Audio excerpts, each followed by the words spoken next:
ബി.ജെ.പിയുടെ വഴിയെ തന്നെ മമതാ ബാനർജിയും കൊടിയും പിടിച്ചു നീങ്ങുമ്പോൾ ബംഗാൾ ഗവർണർ പറയുന്നത് അത് ജനാധിപത്യത്തിനെതിരാണ് എന്നാണ്. അതും സുപ്രീം കോടതിയുടെ കൂടി കൂട്ടിന് പിടിച്ചുകൊണ്ടാണ് ആനന്ദ് ബോസ് എന്ന ഗവർണർ മമതയ്ക്കെതിരെ നീങ്ങുന്നത്. പക്ഷേ വാസ്തവം എന്താണെന്ന് വെച്ചാൽ ബി.ജെ.പിയും കേന്ദ്രവും ചെയ്ത അതേ പണി തന്നെയാണ് മമതയും ചെയ്യുന്നത്. അതായത് ആർജിക്കർ മെഡിക്കൽ കോളേജിൽ ബലാത്സംഗ കൊലപാതകത്തിന് ഇരയാക്കപ്പെട്ട വനിതാ ഡോക്ടർക്ക് നീതി ലഭിക്കണമെന്നാവശ്യപ്പെട്ടുകൊണ്ട് വിദ്യാർത്ഥി സംഘടന ആഹ്വാനം ചെയ്ത നഭന്ന അഭിജാൻ പ്രതിഷേധ മാർച്ച് തടയാൻ വലിയ തയ്യാറെടുപ്പുകളുമായി മമതാ സർക്കാർ രംഗത്ത് വന്നു. കർഷക പ്രക്ഷോഭം തടയാൻ റോഡിൽ കണ്ടെയ്നറുകളും ബാരിക്കേഡുകളും ഉപയോഗിച്ച് ബി.ജെ.പി. സർക്കാരിൻ്റെ അതേ മാതൃകയാണ് കൊൽക്കത്ത നഗരത്തിലും ഒരുക്കിയിരിക്കുന്നത്. പ്രതിഷേധ മാർച്ച് സെക്രട്ടേറിയറ്റിലേക്ക് എത്തുന്നതിന് തൊട്ടു മുൻപ് തടയാനാണ് പോലീസിന്റെ നീക്കം. കർഷക പ്രക്ഷോഭത്തെ അടിച്ചമർത്താൻ മോദി ചെയ്ത അതേ പണി തന്നെയാണ് മമതയും ചെയ്തത്. പക്ഷേ ഇവിടെ ബി.ജെ.പിയുടെ ഗവർണർ പറയുന്നത് ഇത് ജനാധിപത്യ വിരുദ്ധമാണ് എന്നതാണ്. മമതയുടെ ചെയ്തികളെ ഇവിടെ ന്യായീകരിച്ചതല്ല, പകരം ബി.ജെ.പിയുടെ ഇരട്ടത്താപ്പിനെ തുറന്നുകാട്ടുകയാണ് നമ്മൾ ചെയ്യുന്നത്. ഹരിയാനയിൽ ശംഭു അതിർത്തിയിൽ കർഷകരും സമാധാനപരമായിട്ടാണ് മോദി സർക്കാരിൻ്റെ നയങ്ങൾക്കെതിരെ പ്രതിഷേധം സംഘടിപ്പിച്ചത്. എന്നാൽ അവിടെ കൊന്നും കൊലവിളിച്ചുമാണ് പോലീസ് കർഷകരെ അടിച്ചമർത്താൻ ശ്രമിച്ചത്. ബി.ജെ.പിയുടെ പോലീസായിരുന്നു അത്. ഒടുക്കം അത്തരം പോലീസുകാർക്ക് പുരസ്കാരം നൽകാൻ വരെ ഹരിയാന സർക്കാർ ഒരുമ്പിട്ടിറങ്ങി എന്നുള്ളതാണ് വസ്തുതാപരമായ കാര്യം. പക്ഷേ അതേ രൂപത്തിൽ മമത പെരുമാറാൻ ഒരുങ്ങുമ്പോൾ അത് ജനാധിപത്യ വിരുദ്ധം, സുപ്രീം കോടതി വിധിക്കെതിരെ പ്രവർത്തിക്കാൻ അങ്ങനെയൊക്കെയായി കാര്യങ്ങൾ മാറി. അതായത് ശംഭു അതിർത്തി മാസങ്ങളായി അടച്ചിട്ടപ്പോൾ സുപ്രീം കോടതി ഇടപെട്ടുകൊണ്ട് ചോദിച്ചു ദേശീയപാത പാർക്കിംഗ് ഏരിയ അല്ല തുറന്നു കൊടുക്കണമെന്ന്.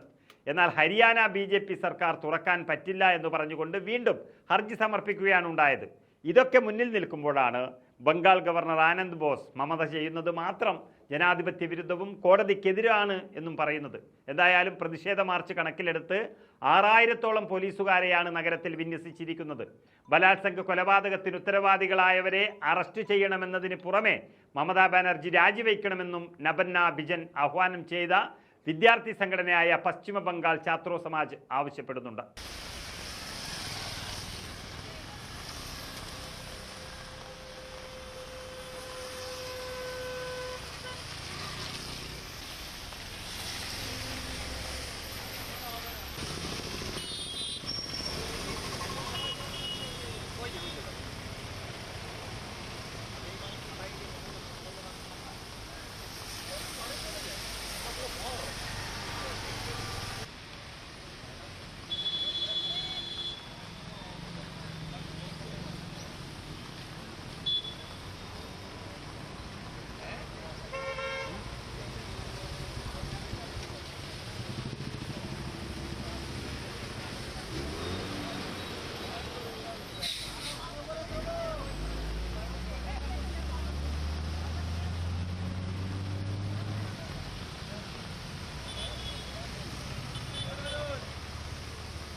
खाली है।